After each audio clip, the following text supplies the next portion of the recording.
Hello everybody. I did my report on cultural relativism, specifically as it relates to Afghanistan and the women of Afghanistan under the Taliban regime.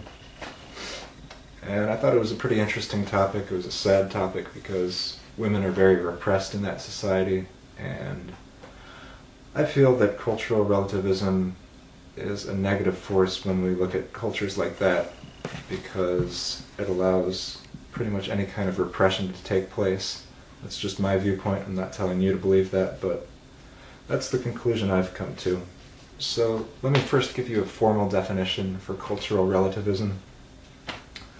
This is from John J. Tilley, a professor of philosophy at Indiana University. Although for every culture some moral judgments are valid, no moral judgment is universally valid, meaning valid for all cultures. Instead, every moral judgment is culturally relative. So that is the formal definition, and I think that this belief is good in the sense that it prevents ethnocentric thinking. Ethnocentrism can result in a lot of arrogance and narrow-mindedness, and when you adopt the principles of cultural relativism, you kind of curtail those effects, and social scientists are allowed to suspend their moral convictions and look at a society from a purely objective standpoint, which is great because it gives us new insights and it allows us to look at cultures without judging them, and we can understand why they act the way they do objectively and come to a better understanding. But I believe there's a certain point where you can't apply these relativist principles. There's a certain point where you have to say repression and the trampling of human rights must be stopped, and I believe that the Taliban are a great example of this. To give you an idea of some of the conditions enacted by the Taliban, which, by the way, the Taliban still has some control in Afghanistan, not nearly as much as they used to, but for example, in the September of 1996, they controlled about 90% of Afghanistan, and at that time they made a lot of official policies restricting the rights of women. And I'm going to read a few of them to you. This is just a partial list of the many restrictions placed on women. Women may not work outside the home, except for a few health workers, or attend any kind of educational institution. Women are not allowed to leave their houses at all unless accompanied by a maram, which is a close male relative. Women are not allowed to be treated by male doctors. Women must wear a burqa, which is a garment that covers the entire body with only a piece of mesh around the eyes at all times. Women may not gather for any public functions or festivities.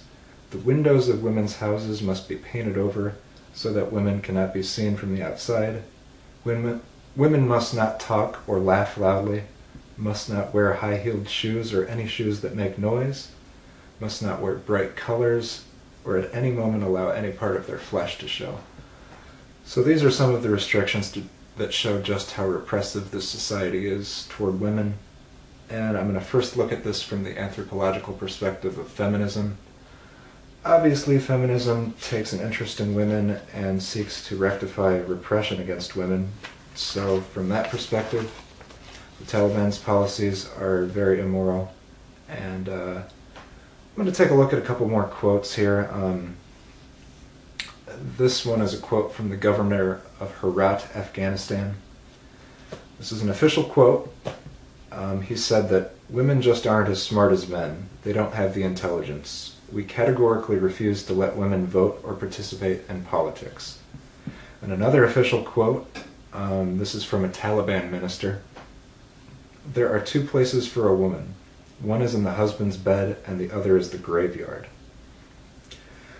So these official quotes demonstrate that the culture of the Taliban promotes severe repression against women, and that they're pretty much completely unabashed in this respect. They don't try to hide it. They are very much out in the open with it. So from the perspective of feminism, that would be very immoral. And what's worse is that the women are virtually unable to defend themselves against this kind of tyranny, because even when they do know their rights, they lack the confidence or the resources to even do anything about it.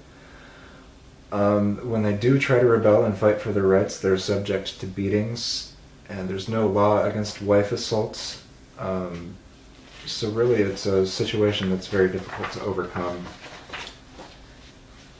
And I think it's important to note that some of the staunchest defenders of cultural relativism tend to be men whose cultures promote the subjugation of women. And you also have quotes from people like Benito Mussolini, who support cultural relativism because it basically allows any kind of repressive regime to justify its beliefs and enact repressive policies, and it fits under the blanket of culture, so it's basically deemed permissible in that respect. So you can see how this belief can get out of hand and allow really repressive ideologies to flourish. I'm going to take a look at another perspective, ethnoscience, which attempts to make a logical analysis of ethnographic data without contaminating such analysis with the observer's own cultural biases.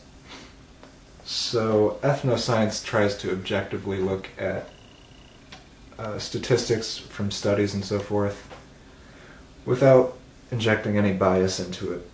But if you look at a couple studies, there's one study conducted by the Physicians for Human Rights. They took a sample of 160 Afghan women in the year 2000, and this study concluded that 71% of women reported a decline in physical health 2 years after the Taliban took control. Additionally, 53% reported experiencing serious illness and being unable to seek medical care. 87% reported a decrease in access to health services. 42% had symptoms of post-traumatic stress disorder.